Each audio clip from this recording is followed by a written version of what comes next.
A obra de Franz Kafka, bom, ela é conhecida no mundo todo pela estranheza, né? Pelo poder que tem de nos deixar desconfortáveis. Mas de onde é que vinha essa estranheza toda?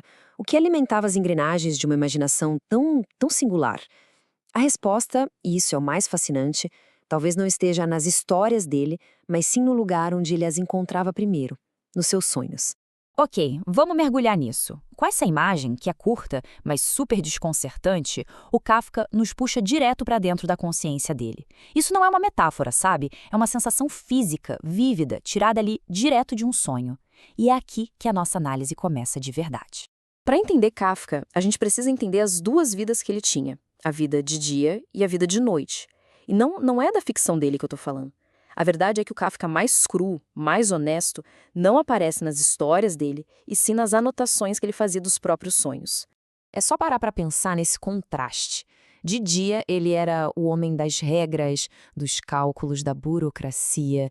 Mas à noite, quando o mundo visível se apagava, ele mergulhava num universo sem lógica nenhuma.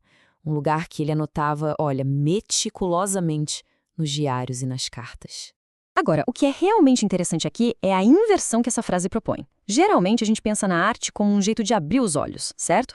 Para Kafka, as histórias famosas dele eram uma defesa, um jeito de não olhar para o horror.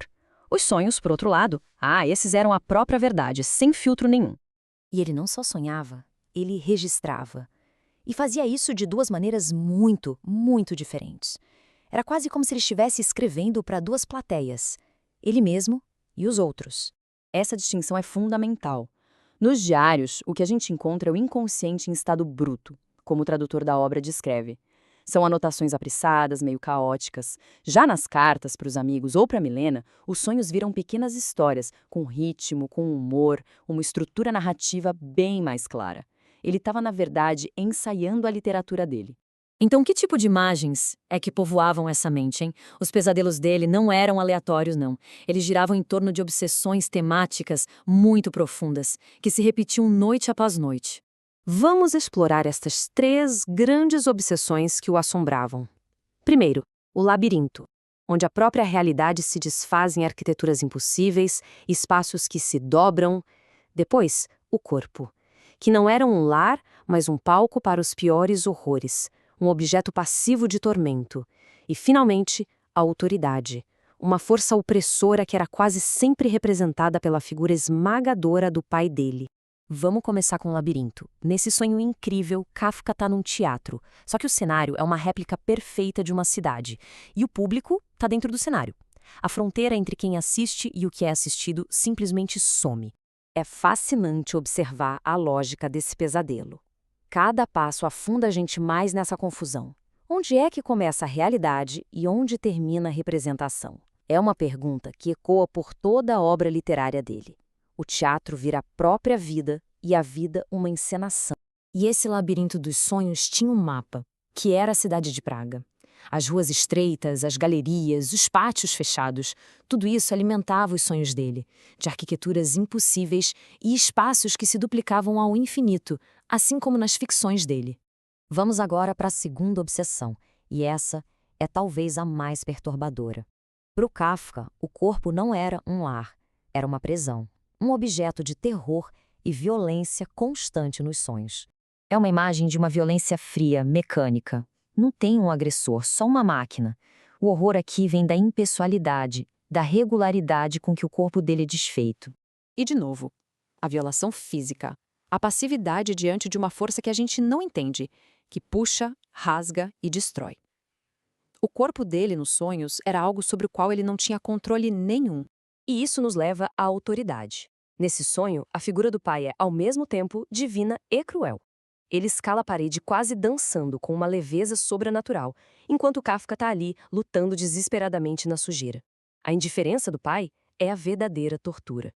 Então, o ponto crucial é o seguinte: como é que todo esse material bruto dos sonhos se transformou na literatura que a gente conhece?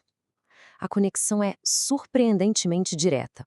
Vejam só, numa carta para Milena, o Kafka descreve friamente o desenho de uma máquina de tortura. É quase um diagrama técnico para um pesadelo.